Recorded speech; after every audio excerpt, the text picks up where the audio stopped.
So after seeing what makes a sub-theme tick, we can now actually go off and make our own sub-theme for Drupal. So let's do that now. Remember, we're going to actually need to create a theme folder and the theme.info file, like how we saw in the previous movie with Manelli. So let's make our folder and file from scratch. So I'm going to actually minimize my Drupal. I'm going to open up my Drupal 6 folder. I'm going to go into Sites, All, Themes. And if you have not created this folder Themes yet in your Sites All folder, please do so now. The Sites All Themes folder is where all our themes are going to be actually placed for Drupal to pick up. If you want something to reference, I actually have already created the sub-theme, and those files are in the Chapter 5 folder of the exercise files. The sub-theme we're going to create is called SubGarland. So let me give you a little taste of what's inside that folder. We'll be creating these few files over the next few movies. In this video, we'll be creating the subgarland.info file. So let me minimize this. So if you ever want to compare what you build to what I've completed, you could do so by looking at the exercise files. So let's go back to our Sites All Themes folder.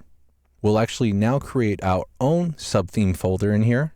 So let's go ahead and create a new blank folder and name it SubGarland, because that's the name of our theme. And let's go inside this SubGarland folder. And in here is where we'll create those theme files that you saw in the exercise folder. So the one we're creating in this movie is the theme.info file, which is the most important theme file as it's required for every theme, and Drupal will not recognize any theme folders without that file in it. So I'm going to use Dreamweaver. You could use any text editor. I'm going to say File, New, and I'm going to actually just choose a simple text file. And the first thing I want to do is actually save and name this file. So File, Save As. I'm going to save this .info file inside my Drupal, Sites, All, Themes, SubGarland folder. And this is going to be named subgarland.info. Save. If we look in the SubGarland folder of our Sites All Themes, we see that the subgarland.info file is saved in the proper place. So let's minimize these files. Let's start adding the text properties needed for Drupal to understand what this theme is actually called and made of. Let's go back to that page that I showed you on Drupal.org. So I have a tab ready, and this is the page that defines the structure of a .info file. So this is the reference sheet you're going to want to take with you when you're building any new .info file. So remember, a .info file is plain text with some basic properties, and each property would be saved on a different line. So the properties we're going to be using for our sub-theme, known as SubGarland, is going to be name, description, version, core, engine, base theme, and then style sheets. So there's a few of these, and instead of typing them by hand, we should probably just copy them right out of this page and paste them into our theme.info file. So the first property which is required is name. So I'm going to go back to Dreamweaver after copying that property. I'm going to paste, and let's edit this to say SubGarland, new line, and then save. Go back to the reference page, and let's pull description, copy, go back to the text editor, and paste. Let's update this description to say a custom sub-theme for Garland. That looks good. New line and save. Go back to the reference page. Let's now get version copied, and let's paste that into our text editor. Now, version is the version of the theme, not the version of Drupal that the theme will be running on. So this version number could be anything you want. And in fact, we're going to stick with the version 1.0. And if you ever change this theme, you can update the version as you want to be, say, 1.1 or even 2.0. For this video, let's leave it at 1.0. Create a new line and save again. Go back to Drupal's reference of theme.info files. And the last few properties we need are core. So let's copy that, paste. And remember, core actually refers to the Drupal version that the theme will be running on.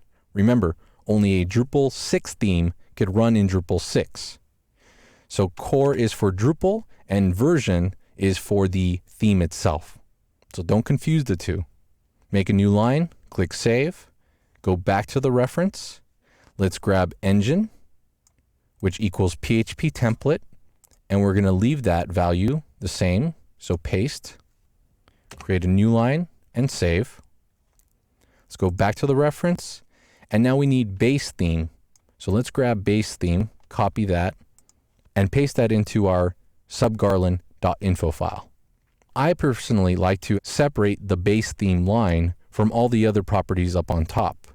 Now, this is just me, but this is not required, so you can actually remove any of the white space you see between each line.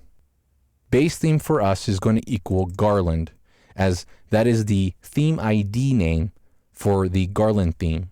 If we were going to base our subtheme on a different theme than Garland, we would have to look at that theme's .info file name and then take the file name and use that as the base theme value. So if we instead wanted to maybe use push button as the base theme, we would use the word push button. Instead, we're going to use Garland, of course. Create a new line and save. So now we've actually created the standard properties a theme.info file requires to be picked up by Drupal. So let's go and actually try enabling this subtheme and let's see what happens. So I'm going to go back to my Drupal. I'll minimize my text editor.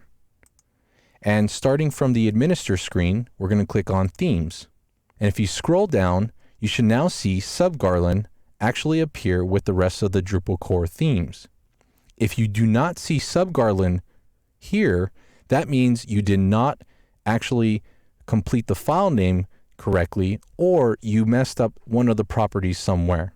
So make sure that that text is correct. And you can refer back to my exercise files of chapter 5 to see what might be different between your theme.info file and mine. So we're going to enable subgarland and choose it as the default. Click Save Configuration. And we see Drupal has given us a message saying the administration theme is still set to Garland, but the front end, it will be subgarland. So that's good. But let's go see what subgarland looks like right now. I'm going to open the homepage in a new tab. We're going to visit it. And as we see here, this does not look like Garland. In the next video, we're going to actually be adding a style sheet, which is a required property for a subtheme to start picking up styles. There is an issue here where the subtheme needs at least one CSS file declared before it could pick up the other parent theme styles. So right now, the subtheme is rendering without any custom style sheets or any of the parent style sheets. We'll actually need to fix this by adding one custom style sheet. So let's do that in the next video.